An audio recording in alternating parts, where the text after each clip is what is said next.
Welcome to Chamber Talk. My name's Heath Taylor. I'm the President and CEO at the Dublin-Lawrence County Chamber of Commerce, and I have Jessica and Mandy with me today with Pruitt Health Hospice. Ladies, thank you for joining us on the show today. Thank you for having us. If we could start with you, Jessica, tell us a little bit about what you do at Pruitt Health Hospice. Okay. I am the community relations representative, so I am out in the community providing education to doctors' offices, skilled nursing facilities, assisted livings, and just out in the community, educating on our services and what we do and what all we can provide. Fantastic. And how long have you been with Pruitt, and how long have you been in this industry? Well, I've been going on 5 years with Pruitt, and I started as the volunteer coordinator, and after about a year and a half, I became the community relations representative. Okay. Mandy, how about you? I'm an RN case manager with hospice. Been there for 2 years. So. 2 years. Tell me what you enjoy about what you do every day. Mostly the families. It's not just an opportunity to take care of patients, but we get to take care of their families also. And it's a relationship and a bond that lasts forever, even after the patient passes away, or they get better and we stabilize them. So. Well, and I want to ask both of you, and either one of you can reply here. And I'm kind of getting forward and we'll back up, but you just mentioned something very important. Let's explain to folks hospice care and the fact, I think there's a big misunderstanding out there sometimes that you call in hospice when there's only a few hours left or a few days left. If you would speak to that. Well, I think that's a huge misconception. Most people think that Mom only has a few days left, or Daddy, and we put them on morphine and then they're gone. And we have patients that are on hospice for 2 or 3 years, or we'll have them and they'll stabilize them. They'll actually get better. They're not having any decline, so we stabilize, and then sometimes they come back, and sometimes this roller coaster up and down happens for several years. So that's very much so a misconception. And we have patients for months, sometimes hours, days, and years. So. Okay, and so the patients that you see, are they coming primarily from the hospital? Are they referrals? Or if someone has maybe an elderly person, or not even an elderly person, but someone that needs help at home, how would they contact you, or how does that process work? Well, we do receive referrals from hospitals and doctors' offices. However, families, we do get phone calls from families, saying, I want to know a little bit more about y'all's services. Can you come out and just provide us some education? So that happens a lot too, where families can call. So you would come out and I guess there's no charge, do a consultation or something maybe, right, or is there no charge? And sit down and see if you're a good fit for someone. Right, we'll do an evaluation on the patient. And explain that to me a little bit. What would determine whether someone would be a hospice patient or not? So we would go out and get their diagnosis. They have to have a documented diagnosis that says that they are terminal if they're within 6 months or less. Okay. That doesn't mean they have to die within 6 months, and then we're saying, but if there's a possibility they could die within 6 months based on their diagnosis. Okay. And to give some solidification, I guess, or I'm sure that's the right word, to what you're saying, my father was on hospice care.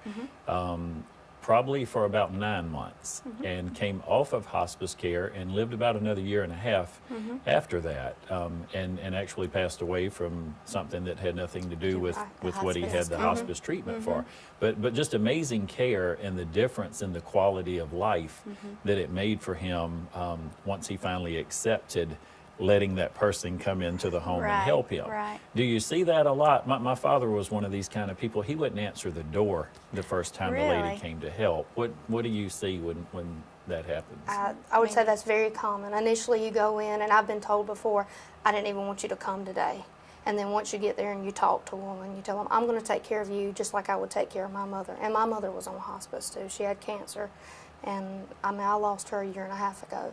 And I chose Pruitt Health Hospice, obviously, and they took wonderful care. But they didn't just take care of Mama; they took care of me too. Right. And I don't know what we'd have done without them. It was I think amazing. that's so important that you mentioned that today.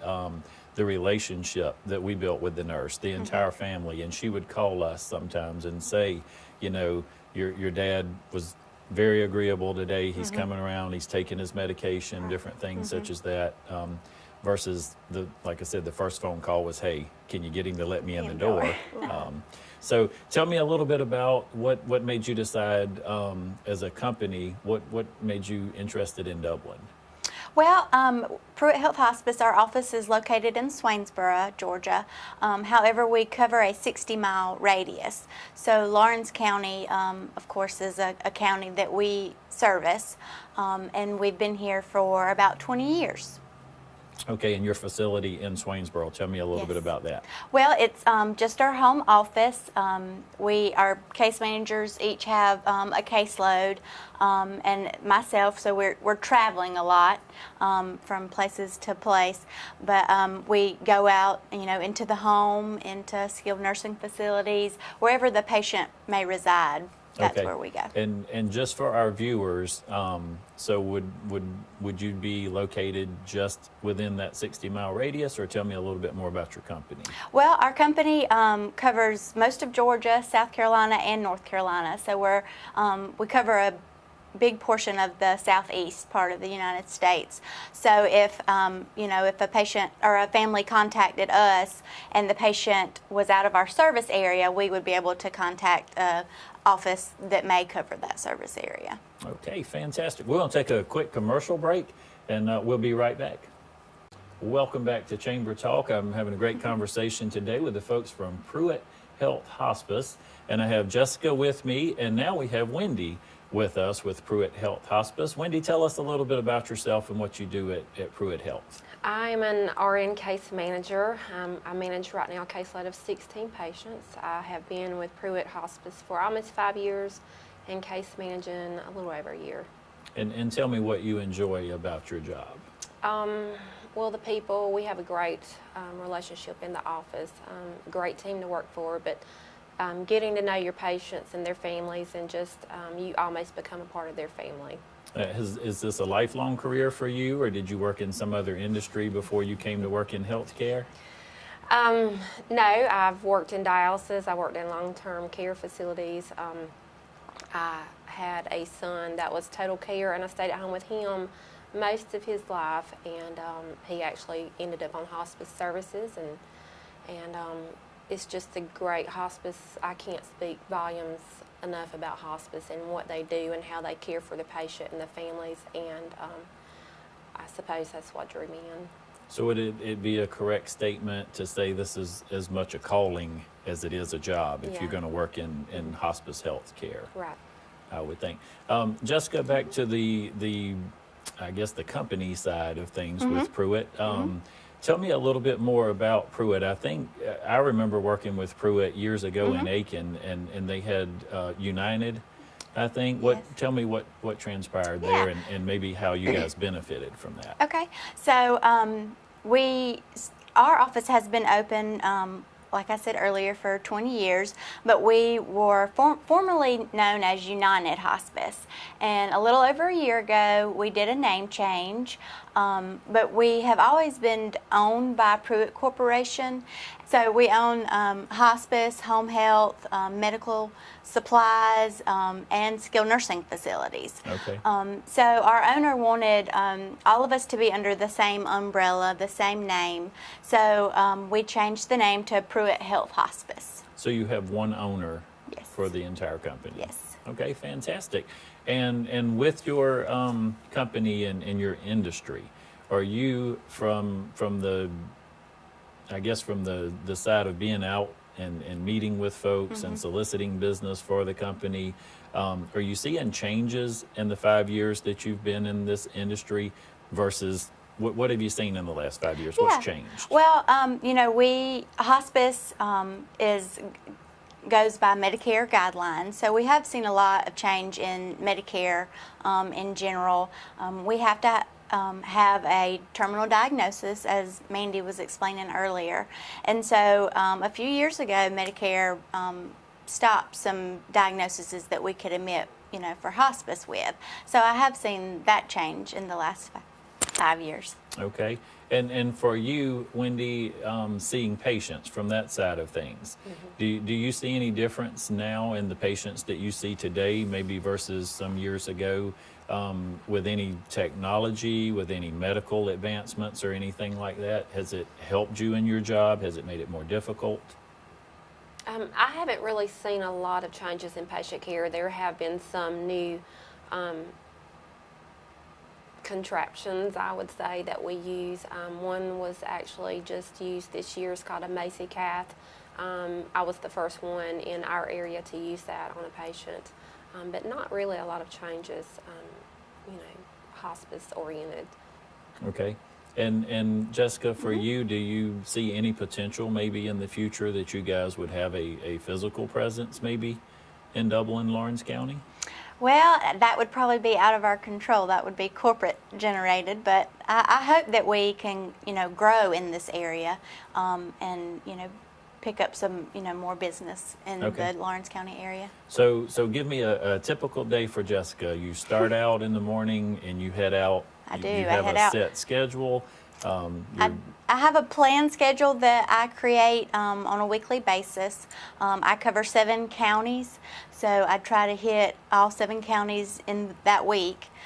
So usually I'm in a different place every day, but a lot of times things change, and I may end up back somewhere if I have to meet with a family or anything like that. So it's just kind of wherever I'm needed. So do you meet the family in the hospital, or do you go? I can. How I does that can. develop? A lot of time, I'll have referral accounts that ask if I can come and meet with the family and just talk about hospice services.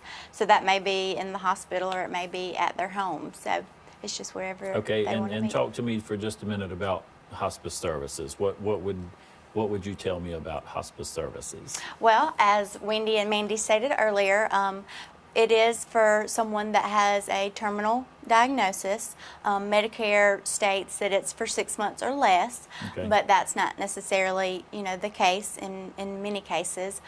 We've had patients on services for, a year or 2 years. And as Mandy was stating earlier, sometimes we stabilize patients. That means that they're getting better and they're no longer meeting the requirements that Medicare sets for hospice services. So I explained to the families all the services that hospice can provide.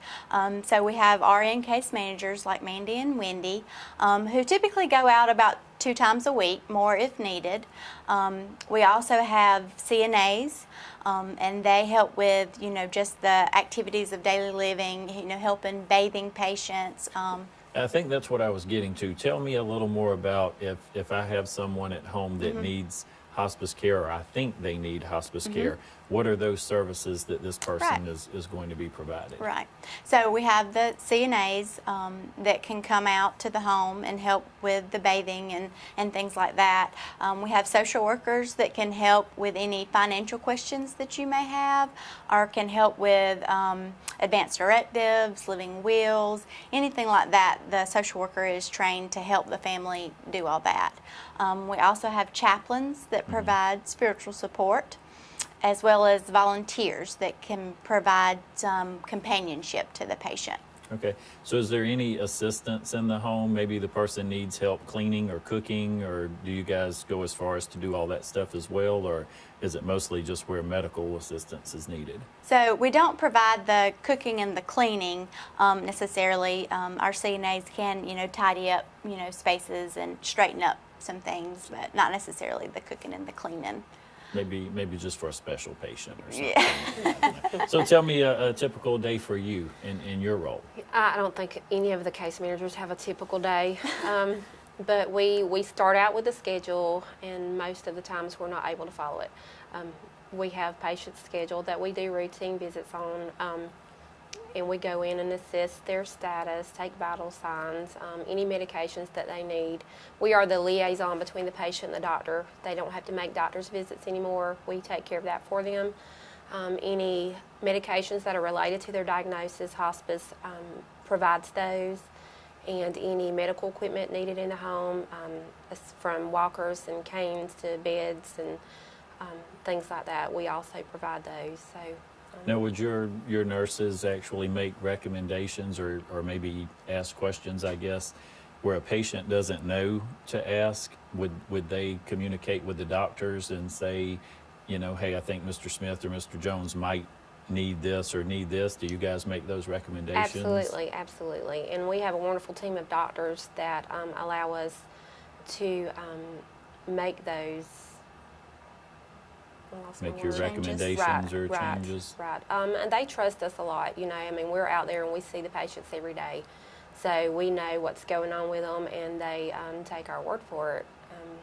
And we pretty much get what the patient needs. Okay, so if you had any one thing maybe that you could help with or improve, recommend a change, anything in the industry, what one thing would you do to maybe be able to provide more service or better service to your patients? I don't see a need to change anything in the hospice industry. I see the Medicare where it falls short on providing services for patients. Sometimes that some patients only have Medicare as a payor source, and if they can no longer, if they need further services, a skilled nursing facility, they can't be cared for at home, but they have no other payor source, Medicare will not pay for hospice and a skilled nursing facility stay.